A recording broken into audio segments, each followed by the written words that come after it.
The Voyage by Katherine Mansfield. The Picton boat was due to leave at 11:30. It was a beautiful night, mild, starry.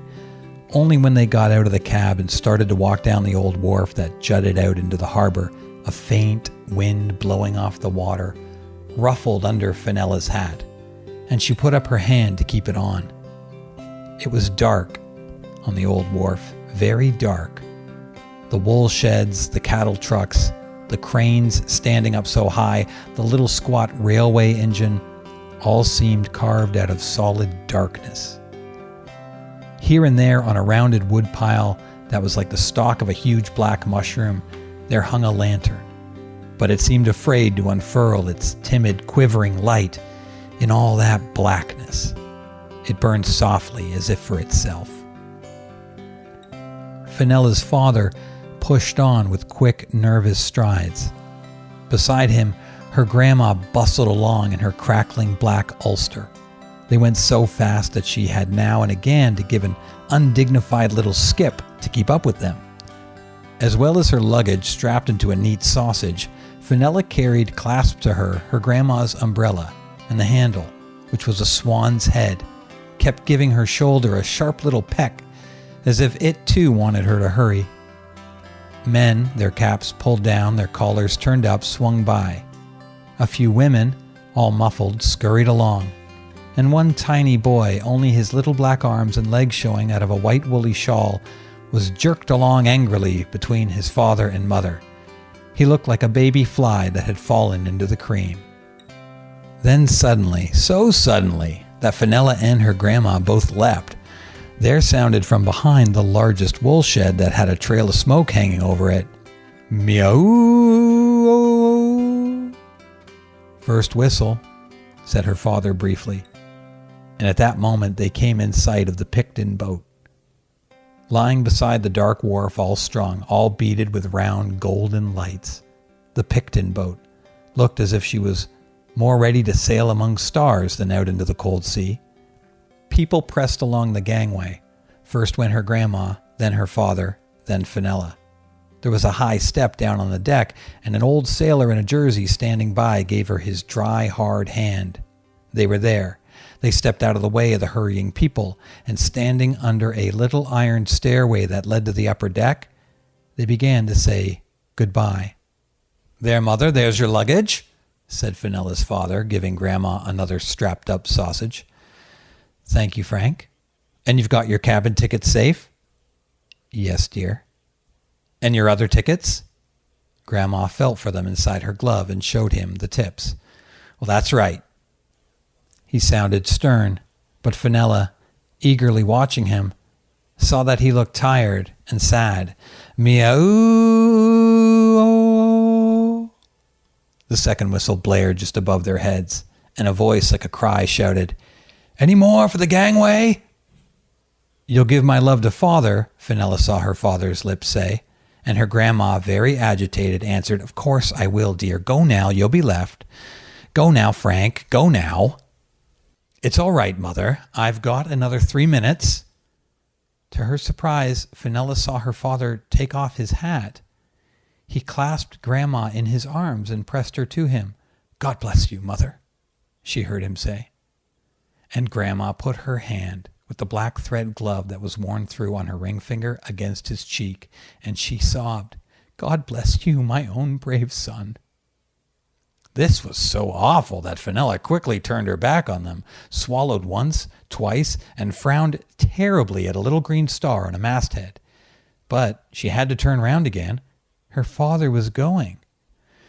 "Goodbye, Fenella. Be a good girl."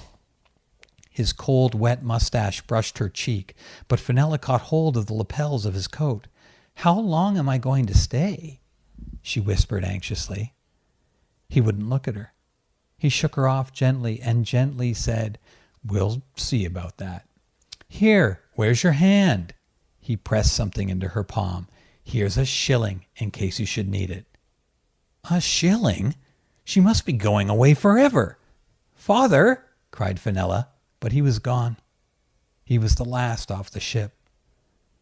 The sailors put their shoulders to the gangway.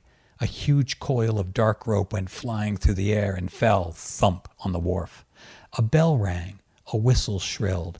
Silently the dark wharf began to slip, to slide, to edge away from them. Now there was a rush of water between. Fenella strained to see with all her might. Was that father turning round, or waving, or standing alone, or walking off by himself? The strip of water grew broader, darker. Now the Picton boat began to swing round steady, pointing out to sea. It was no good looking any longer. There was nothing to be seen but a few lights, the face of the town clock hanging in the air, and more lights, little patches of them, on the dark hills. The freshening wind tugged at Fenella's skirts. She went back to her grandma. To her relief, Grandma seemed no longer sad. She had put the 2 sausages of luggage, one on top of the other, and she was sitting on them, her hands folded, her head a little on one side. There was an intent, bright look on her face. Then Fenella saw that her lips were moving and guessed that she was praying. But the old woman gave her a bright nod, as if to say the prayer was nearly over. She unclasped her hands, sighed, clasped them again, bent forward, and at last gave herself a soft shake. "And now, child," she said, fingering the bow of her bonnet strings, "I think we ought to see about our cabins. Keep close to me and mind you don't slip." "Yes, Grandma." "And be careful. The umbrellas aren't caught in the stair rail. I saw a beautiful umbrella, broken in half like that, on my way over." "Yes, Grandma." Dark figures of men lounged against the rails. In the glow of their pipes, a nose shone out, or the peak of a cap, or a pair of surprised-looking eyebrows. Fenella glanced up. High in the air, a little figure, his hands thrust in his short jacket pockets, stood staring out to sea. The ship rocked ever so little, and she thought the stars rocked too. And now a pale steward in a linen coat, holding a tray high in the palm of his hand, stepped out of a lighted doorway and skimmed past them. They went through that doorway, carefully over the high brass-bound step, onto the rubber mat, and then down such a terribly steep flight of stairs that Grandma had to put both feet on each step, and Fenella clutched the clammy brass rail and forgot all about the swan-necked umbrella. At the bottom, Grandma stopped. Fenella was rather afraid she was going to pray again, but no, it was only to get out the cabin tickets. They were in the saloon. It was glaring bright and stifling. The air smelled of paint and burnt chop bones and India rubber. Fenella wished her grandma would go on, but the old woman was not to be hurried. An immense basket of ham sandwiches caught her eye. She went up to them and touched the top one delicately with her finger. "How much are the sandwiches?" she asked. "Tuppence," bawled a rude steward, slamming down a knife and fork. Grandma could hardly believe it. 2 pence each?" she asked. "That's right," said the steward, and he winked at his companion. Grandma made a small, astonished face. Then she whispered primly to Fenella, "What wickedness!" And they sailed out at the further door and along a passage that had cabins on either side. Such a very nice stewardess came to meet them. She was dressed all in blue, and her collar and cuffs were fastened with large brass buttons. She seemed to know Grandma well. "Well, Mrs. Crane," said she, unlocking their washstand, "we've got you back again. It's not often you give yourself a cabin." "No," said Grandma, "but this time my dear son's thoughtfulness."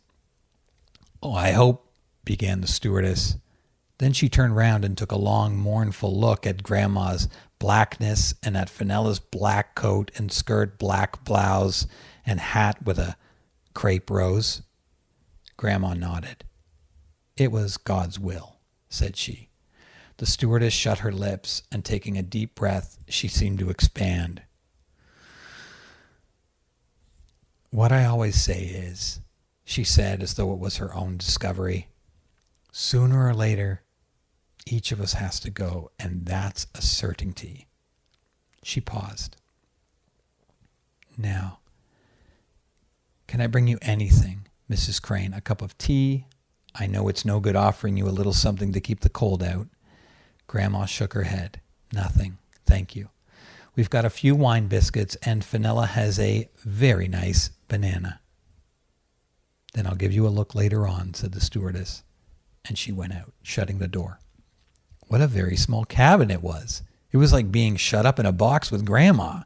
The dark round eye above the washstand gleamed at them dully. Fenella felt shy. She stood against the door, still clasping her luggage and the umbrella. Were they going to get dressed in here? Already her grandma had taken off her bonnet, and rolling up the strings, she fixed each with a pin to the lining before she hung the bonnet up. Her white hair shone like silk. The little bun at the back was covered with a black net. Fenella hardly ever saw her grandma with her head uncovered. She looked strange. I shall put on the woolen fascinator your dear mother crocheted for me, said Grandma, and unstrapping the sausage, she took it out and wound it round her head. The fringe of gray baubles danced at her eyebrows as she smiled tenderly and mournfully at Fenella. Then she undid her bodice, and something under that, and something else underneath that. Then there seemed a short, sharp tussle, and Grandma flushed faintly. Snip, snap, she had undone her stays. She breathed a sigh of relief, and sitting on the plush couch, she slowly and carefully pulled off her elastic-sided boots and stood them side by side. By the time Fenella had taken off her coat and skirt and put on her flannel dressing gown, Grandma was quite ready. Must I take off my boots, Grandma? They're lace. Grandma gave them a moment's deep consideration. You'd feel a great deal more comfortable if you did, child, said she. She kissed Fenella. Don't forget to say your prayers. Our dear Lord is with us when we are at sea, even more than when we are on dry land. And because I am an experienced traveler, said Grandma briskly, I shall take the upper berth. But, Grandma, however will you get up there? 3 little spider-like steps were all Fenella saw. The old woman gave a small silent laugh before she mounted them nimbly, and she peered over the high bunk at the astonished Fenella. You didn't think your grandma could do that, did you? Said she. And as she sank back, Fenella heard her light laugh again. The hard square of brown soap would not lather, and the water in the bottle was like a kind of blue jelly. How hard it was, too, to turn down those stiff sheets. You simply had to tear your way in. If everything had been different, Fenella might have got the giggles. At least she was inside, and while she lay there panting, there sounded from above a long, soft whispering, as though someone was gently, gently rustling among the tissue paper to find something. It was Grandma saying her prayers. A long time passed. Then the stewardess came in. She trod softly and leaned her hand on Grandma's bunk. We're just entering the straits, she said. Oh, it's a fine night, but we're rather empty. We may pitch a little. And indeed, at that moment, the Picton boat rose and hung in the air just long enough to give a shiver before she swung down again, and there was the sound of heavy water slapping against her sides. Fenella remembered she had left the swan-necked umbrella standing up on the little couch. If it fell over, would it break? But Grandma remembered, too, at the same time. I wonder if you'd mind, stewardess, laying down my umbrella, she whispered. Not at all, Mrs. Crane. And the stewardess, coming back to Grandma, breathed, Your little granddaughter's in such a beautiful sleep. God be praised for that, said Grandma. Poor little motherless mite, said the stewardess. And Grandma was still telling the stewardess all about what happened when Fenella fell asleep. But she hadn't been asleep long enough to dream before she woke up again to see something waving in the air above her head. What was it? What could it be? It was a small gray foot. Now another joined it. They seemed to be feeling about for something. There came a sigh. I'm awake, Grandma, said Fenella. Oh, dear, am I near the ladder? Asked Grandma. I thought it was this end. No, Grandma, it's the other. I'll put your foot on it. Are we there? Asked Fenella. In the harbor, said Grandma. We must get up, child. You'd better have a biscuit to steady yourself before you move. But Fenella had hopped out of her bunk. The lamp was still burning, but night was over, and it was cold. Peering through that round eye, she could see far off some rocks. Now they were scattered over with foam. Now a gull flipped by, and now there came a long piece of real land. "It's land, Grandma," said Fenella, wonderingly, as though they had been at sea for weeks together. She hugged herself. She stood on one leg and rubbed it with the toes of the other foot. She was trembling. Oh, it had all been so sad lately. Was it going to change? But all her grandma said was, "Make haste, child. I should leave your nice banana for the stewardess, as you haven't eaten it." And Fenella put on her black clothes again, and a button sprang off one of her gloves and rolled to where she couldn't reach it. They went up on deck. But if it had been cold in the cabin, on deck it was like ice. The sun was not up yet, and the stars were dim, and the cold, pale sky was the same color as the cold, pale sea. On the land a white mist rose and fell. Now they could see quite plainly dark bush. Even the shapes of the umbrella ferns showed, and those strange, silvery, withered trees that are like skeletons. Now they could see the landing stage and some little houses, pale, too, clustered together, like shells on the lid of a box. The other passengers tramped up and down, but more slowly than they had the night before, and they looked gloomy. And now the landing stage came out to meet them.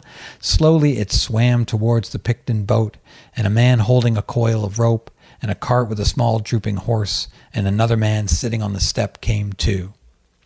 "It's Mr. Penready, Fenella. Come for us," said Grandma. She sounded pleased. Her white waxen cheeks were blue with cold, her chin trembled, and she had to keep wiping her eyes and her little pink nose. "You've got my—" "Yes, Grandma." Fenella showed it to her. The rope came flying through the air, and smack, it fell on the deck. The gangway was lowered. Again, Fenella followed her grandma onto the wharf, over to the little cart, and a moment later they were bowling away. The hooves of the little horse drummed over the wooden piles, then sank softly into the sandy road. Not a soul was to be seen. There was not even a feather of smoke.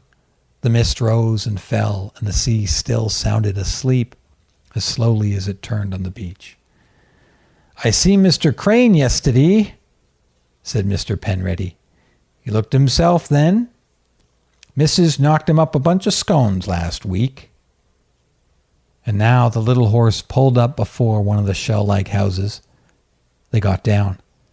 Fenella put her hand on the gate, and the big trembling dewdrops soaked through her glove tips.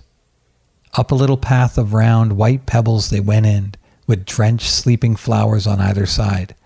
Grandma's delicate white picotees were so heavy with dew that they were fallen, but their sweet smell was part of the cold morning. The blinds were down in the little house. They mounted the steps onto the veranda. A pair of old bluchers was on one side of the door, and a large red watering can on the other. "Tut, tut, your grandpa," said Grandma. She turned the handle. Not a sound. She called, "Walter?" And immediately a deep voice that sounded half stifled called back, "Is that you, Mary?" "Wait, dear," said Grandma. "Go in there." She pushed Fenella gently into a small, dusky sitting room. On the table, a white cat that had been folded up like a camel rose, stretched itself, yawned, and then sprang onto the tips of its toes. Fenella buried one cold little hand in the white warm fur and smiled timidly while she stroked and listened to Grandma's gentle voice and the rolling tones of Grandpa. A door creaked. "Come in, dear," the old woman beckoned. Fenella followed. There, lying to one side on an immense bed, lay Grandpa. Just his head, with a white tuft in his rosy face and long silver beard, showed over the quilt. He was like a very old wide-awake bird. "Well, my girl," said Grandpa. "Give us a kiss." Fenella kissed him. "Ugh," said Grandpa. "Her little nose is as cold as a button. What's that she's holding?" "Her grandma's umbrella." Fenella smiled again and crooked the swan neck over the bed rail. Above the bed, there was a big text in a deep black frame. Lost, 1 golden hour, set with 60 diamond minutes. No reward is offered, for it is gone forever. Your grandma painted that, said Grandpa, and he ruffled his white tuft and looked at Fenella so merrily she almost thought he winked at her. End of the voyage.